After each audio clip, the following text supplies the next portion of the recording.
England ವಿರುದ್ಧದ T20 ಸರಣಿಗೆ team India announce ಆಗಿದ್ರೂ ಕೂಡ ಅಭಿಮಾನಿಗಳ ಕಣ್ಣು ಇರೋದೆಲ್ಲ ಚಾಂಪಿಯನ್ಸ್ ಟ್ರೋಫಿ ಮೇಲೆಯೇ. ಪಾಕಿಸ್ತಾನ ಮತ್ತು ದುಬೈ ಆತಿಥ್ಯದಲ್ಲಿ ನಡೆಯಲಿರುವಂತ ಈ ಟೂರ್ನಿಗೆ ಈಗಾಗಲೇ ತಂಡಗಳನ್ನು ಕೂಡ ಅನೌನ್ಸ್ ಮಾಡಲಾಗ್ತಾ ಇದೆ. ಬಟ್ ಟೂರ್ನಿ ಆರಂಭಕ್ಕೂ ಮುನ್ನವೇ ಪಾಕ್ನ ಮಾಜಿ ಕ್ರಿಕೆಟಿಗರು ಭಾರತದ ವಿರುದ್ಧ ಖ್ಯಾತಿ ತೆಗೆದಿದ್ದಾರೆ. ಯಾವೆಲ್ಲ ಟೀಂ ಅನೌನ್ಸ್ ಆಗಿದೆ ಈವರೆಗೆ? ಪಾಕಿಗಳ ಹೊಸ ವರಸೆ ಏನು? ದುಬೈನಲ್ಲಿ ಪಂದ್ಯ ನಡೆಯೋದು ಟೀಂ ಇಂಡಿಯಾಗೆ ಪ್ಲಸ್ ಆಗುತ್ತಾ? ಈ ಬಗೆಗಿನ ಕೆಲ ಇಂಟ್ರೆಸ್ಟಿಂಗ್ ವಿಚಾರಗಳನ್ನ ಹೇಳ್ತೇನೆ. ನಾನು ಶಾಂತ. ನೀವು ಸುದ್ದಿಯಾನದ ಸಬ್ಸ್ಕ್ರೈಬರ್ ಆಗೋದಿಕ್ಕೆ ಮರಿಬೇಡಿ. ಫೆಬ್ರವರಿ 18ರಿಂದ ಶುರುವಾಗಲಿರುವಂತಹ ಐಸಿಸಿ ಚಾಂಪಿಯನ್ಸ್ ಟ್ರೋಫಿಯಲ್ಲಿ ಒಟ್ಟು 8 ತಂಡಗಳು ಪಾಲ್ಗೊಳ್ತಾ ಇವೆ. ಪಾಕಿಸ್ತಾನ ಮತ್ತು ಯುಎಇ ಆತಿಥ್ಯವನ್ನು ವಹಿಸ್ತಾ ಇದ್ದು ಟೀಂ ಇಂಡಿಯಾ ಪಂದ್ಯಗಳು ಯುಎಇನಲ್ಲಿ ನಡೆಯಲಿವೆ. 8 ರಾಷ್ಟ್ರಗಳ ಪೈಕಿ ಆಸ್ಟ್ರೇಲಿಯಾ, ಇಂಗ್ಲೆಂಡ್, ನ್ಯೂಜಿಲೆಂಡ್, ಬಾಂಗ್ಲಾದೇಶ ಮತ್ತು ಅಫ್ಘಾನಿಸ್ತಾನ ತಮ್ಮ ತಂಡಗಳನ್ನು ಈಗಾಗಲೇ ಘೋಷಣೆ ಮಾಡಿಕೊಂಡಿವೆ. ಅಸಲಿಗೆ ಈ ಟೂರ್ನಿಗೆ ಮೊದಲು ತಂಡವನ್ನು ಪ್ರಕಟ ಮಾಡಿದ್ದೇ ಇಸಿಬಿ. ಇಂಗ್ಲೆಂಡ್ ಕ್ರಿಕೆಟ್ ಮಂಡಳಿ ತಿಂಗಳ ಹಿಂದೆಯೇ ಜೋಸ್ ಬಟ್ಲರ್ ನಾಯಕತ್ವದಲ್ಲಿ ತನ್ನ ತಂಡವನ್ನು ಅನೌನ್ಸ್ ಮಾಡಿತ್ತು. ಇದೀಗ ಆಸ್ಟ್ರೇಲಿಯಾ, ನ್ಯೂಜಿಲೆಂಡ್, ಬಾಂಗ್ಲಾದೇಶ ಹಾಗೆ ಅಫ್ಘಾನಿಸ್ತಾನ ಕ್ರಿಕೆಟ್ ಮಂಡಳಿಗಳು ಕೂಡ ಅನೌನ್ಸ್ ಮಾಡಿವೆ. ಮೊದಲನೇದಾಗಿ ಆಸ್ಟ್ರೇಲಿಯಾ ಟೀಮ್ ಹೇಗಿದೆ ಅನ್ನೋದನ್ನ ನೋಡೋಣ. 15 ಸದಸ್ಯರ ಆಸೀಸ್ ತಂಡಕ್ಕೆ Pat Cummins captain. ICC champions ಟ್ರೋಫಿಗಾಗಿ ಆಸ್ಟ್ರೇಲಿಯಾ ತಂಡವನ್ನು ಘೋಷಣೆ ಮಾಡಲಾಗಿದೆ. 15 ಸದಸ್ಯರ ಈ ತಂಡವನ್ನು ಪ್ಯಾಟ್ ಕಮಿನ್ಸ್ ಮುನ್ನಡೆಸಲಿದ್ದಾರೆ. ತಂಡದಲ್ಲಿ ಅನುಭವಿ ಆಟಗಾರರ ದಂಡೆ ಇದ್ದು ಇವರ ಜೊತೆಗೆ ಯುವ ಆಟಗಾರ ಆರೋನ್ ಹಾರ್ಡಿಗೂ ಕೂಡ ಸ್ಥಾನವನ್ನು ನೀಡಲಾಗಿದೆ. ತಂಡದಲ್ಲಿ ಯಾರೆಲ್ಲ ಇದ್ದಾರೆ ಅಂತ ನೋಡೋದಾದ್ರೆ ಪ್ಯಾಟ್ ಕಮಿನ್ಸ್ ಕ್ಯಾಪ್ಟನ್ ಆಗಿರ್ತಾರೆ.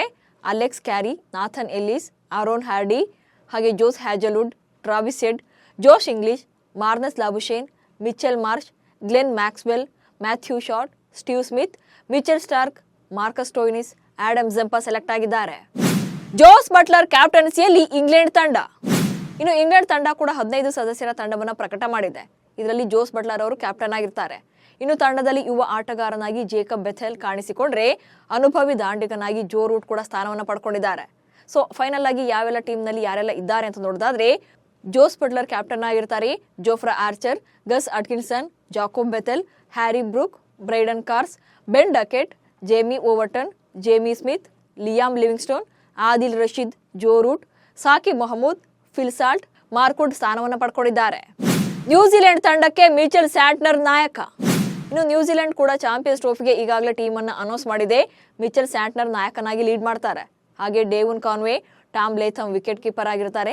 Kane Williamson, Rachin Ravindra, Will Young, Mark Chapman, Glenn Phillips, Daryl Mitchell, Nathan Smith, Lockie Ferguson, Ben Steels, William O'Rourke, Matt Henry, Michael Bracewell ಇದ್ದು ಅಂತಿಮವಾಗಿ ಪ್ಲೇಯಿಂಗ್ 11ನಲ್ಲಿ ಯಾರೆಲ್ಲ ಚಾನ್ಸ್ ಪಡಿತಾರೆ ಅನ್ನೋದನ್ನ ಕಾದು ನೋಡಬೇಕು. ಬಾಂಗ್ಲಾ ತಂಡದಲ್ಲಿಲ್ಲ ಆಲ್ರೌಂಡರ್ ಶಕೀಬ್ ಅಲ್ ಹಸನ್. ಇನ್ನು ಐಸಿಸಿ ಪ್ರತಿಷ್ಠಿತ ಟೂರ್ನಿಗೆ ಬಾಂಗ್ಲಾ ಟೀಮ್ ಕೂಡ ಅನೌನ್ಸ್ ಆಗಿದೆ. ಬಟ್ ತಂಡದಲ್ಲಿ ಸ್ಥಾನ ಪಡೆಯುವುದರಲ್ಲಿ ಅನುಭವಿ ಆಲ್ರೌಂಡರ್ ಆಗಿರುವಂತಹ ಶಕೀಲ್ ಅಲ್ ಹಸನ್ ಅವರು ವಿಫಲರಾಗಿದ್ದಾರೆ. ತಮ್ಮ ಬೌಲಿಂಗ್ ಶೈಲಿಯ ಎಡನೇ ಪರೀಕ್ಷೆಯಲ್ಲೂ ಕೂಡ ಫೇಲ್ ಆಗಿರೋದ್ರಿಂದ ಚಾಂಪಿಯನ್ಸ್ ಟ್ರೋಫಿ ಸೇರುವ ಕನಸು ಕೂಡ ಭಗ್ನಗೊಂಡಿದೆ. ನಜ್ಮುಲ್ ಹುಸೇನ್ ಶಾಂತು ಅವರು ತಂಡವನ್ನು ಮುನ್ನಡೆಸಲಿದ್ದಾರೆ. ಹಾಗೆ ಮೆಹದಿ ಹಸನ್ ಮಿರಾಜ್, ಸೌಮ್ಯ ಸರ್ಕಾರ್, ತನ್ಜೀದ್ ಹಸನ್, ತನ್ಜೀದ್ ಹೃದಯೋಯ್, ಮುಷ್ತಿಖರ್ ರಹೀಮ್, ಮಹಮದುಲ್ಲಾ, ಜೇಕರ್ ಅಲಿ, ರಿಷಾದ್ ಹುಸೈನ್, ತಸ್ಕಿನ್ ಅಹ್ಮದ್, ಮುಸ್ತಫಿಜುರ್ ರೆಹಮಾನ್, ಫರ್ವೇಜ್ ಹುಸೈನ್, ನಸೂಮ್ ಅಹ್ಮದ್, ತನ್ಜೀಮ್ ಹಸನ್ ಶಕೀಬ್, ನಹೀದ್ ರಾಣಾ ಅವರು ಸೆಲೆಕ್ಟ್ ಆಗಿದ್ದಾರೆ. ಅಫ್ಘಾನಿಸ್ತಾನ ತಂಡಕ್ಕೆ ಇಬ್ರಾಹಿಂ ಜದ್ರಾನ್ ಕಮ್ಬ್ಯಾಕ್.